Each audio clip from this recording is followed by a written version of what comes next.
E aí, galera do nono a terceira série, tudo bom com vocês? É claro que tá, né? Até porque você tá ouvindo agora a minha voz. E eu sei que a minha voz aquece seu coração. Vamos debater mais um tema de redação que pode cair, neném? Sim! Beleza, então, vamos lá. O tema de hoje, da sua RPO 23, é os desafios da inclusão de pessoas autistas no Brasil. O que você tem pra dizer sobre isso? Quais são os desafios que os autistas enfrentam ao viver em sociedade aqui no Brasil? Bom, galera, não sei se vocês sabem, mas existem muitos. Mas antes de a gente começar a falar sobre esses desafios, você sabe mesmo o que é o transtorno do espectro autista? Bom, é uma síndrome que atinge cerca de 2 milhões de brasileiros, principalmente os do sexo masculino. E você sabe o porquê de o autismo ser nomeado como um transtorno do espectro? Galera, isso é porque não existe só um tipo de autismo, sabe? Existem graus mais e menos elevados desse transtorno, que faz dele metaforicamente disposto em um espectro, com níveis mais altos e mais baixos, ou seja, com níveis mais graves da síndrome e menos graves dessa síndrome. Isso é válido quando você percebe que um autista raramente demonstra, para não dizer que nunca, exatamente os mesmos comportamentos e peculiaridades que outro autista demonstra. Por mais que os dois autistas sejam bem parecidos, por mais que os dois demonstrem semelhantes dificuldades na socialização, no desenvolvimento da linguagem, na capacidade de concentração, eles nunca vão apresentar um quadro exatamente igual de autismo. Quais os desafios no nosso país que os autistas enfrentam para serem efetivamente integrados na sociedade, hein? Aqui nós vamos comentar sobre algum deles, tá bom?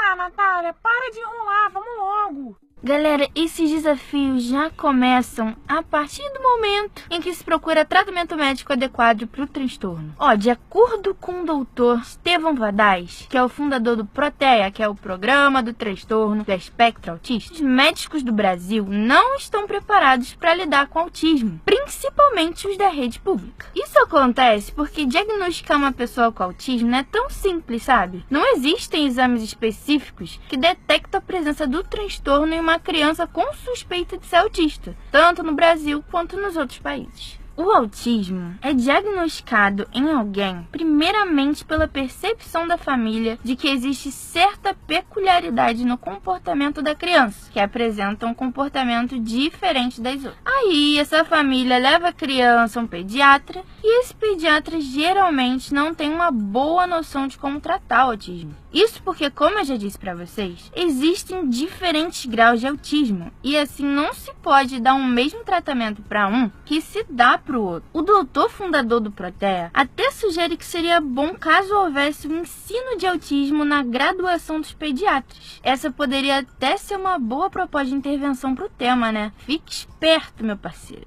Antes de continuar, eu quero saber se você está prestando atenção no que eu tô dizendo. Meu bem, olha só. Se eu souber que tu não tá, eu não vou ficar boladinha. Eu vou ficar boladona.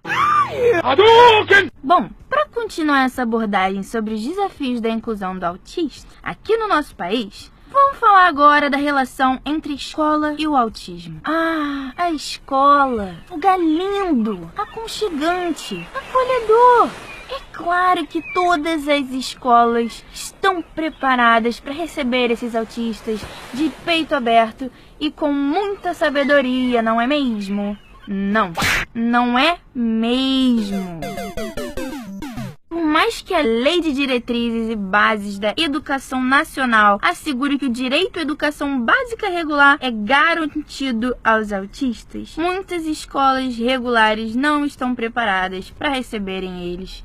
E existem até relatos sobre escolas que negam a matrícula dos autistas. Também tem o caso de muitos profissionais da educação que ainda não sabem lidar com o autista em sala de aula. Muitos não sabem como ensinar de forma que eles assimilem o que está sendo passado. Aí você pensa, Para resolver isso, não seria melhor a criação de escolas especializadas para autistas e somente para eles? Não, É claro que não. Não pense nisso e não pague nem um micão de colocar isso na sua proposta de intervenção. A galera que pensa isso talvez nem tenha noção de que essa ideia é ao mesmo tempo grave e contraditória à inclusão. Porque se você assume que existe a necessidade de uma escola para autistas, você assume uma posição discriminatória, né? A luta é para que os autistas se insiram na sociedade que os não autistas desfrutam. A luta não é para que eles tenham que viver em um local separado dos que não são como eles. Os autistas podem e têm o direito de estudarem no mesmo ambiente em que todos os estudantes aprendem. É papel de cada escola armar estratégias para que isso aconteça de modo efetivo, não é? Isso que a gente acabou de falar é tão interessante que dá até pra gente puxar uma discussão sobre preconceito, né, gente? A galera que diz que seria importante que os autistas tivessem uma escola específica, um local específico de trabalho e tal, muitas vezes nem percebe a atitude discriminatória que está assumindo. Mas isso acontece muito em função da desinformação que existe sobre o transtorno. Lembra que eu te disse que existem diferentes níveis de autismo? Pois é, muita gente não sabe disso. A galera que tem autismo em nível mais elevado pode apresentar algumas dificuldades em desempenhar tarefas simples e esses precisam de bastante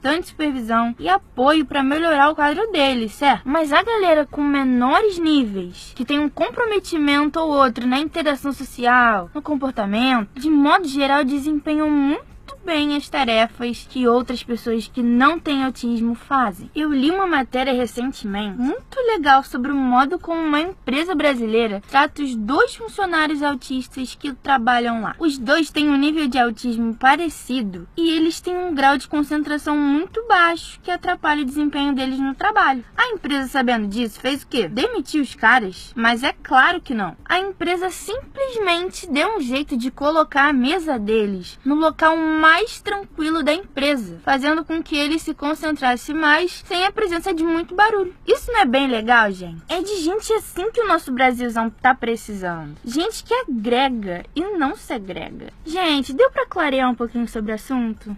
Olha, eu espero que sim. Eu espero que vocês realmente saibam escrever sobre isso na redação de vocês, sobre os desafios da inclusão de autistas aqui no nosso país. Curtiram, gente? Vocês vão mandar bem nessa RPO 23? Lembre-se de que toda essa abordagem sobre esse tema do Enem é bem básica e é assim propositalmente. O Enem não cobra de você um autoconhecimento sobre o tema que eles te dão para desenvolver. Você precisa saber um mínimo que te dê um embasamento para argumentar, certo? Boa redação a todos do 9ª, 3ª série. Um peso caliente e até a RPO 24. Fui!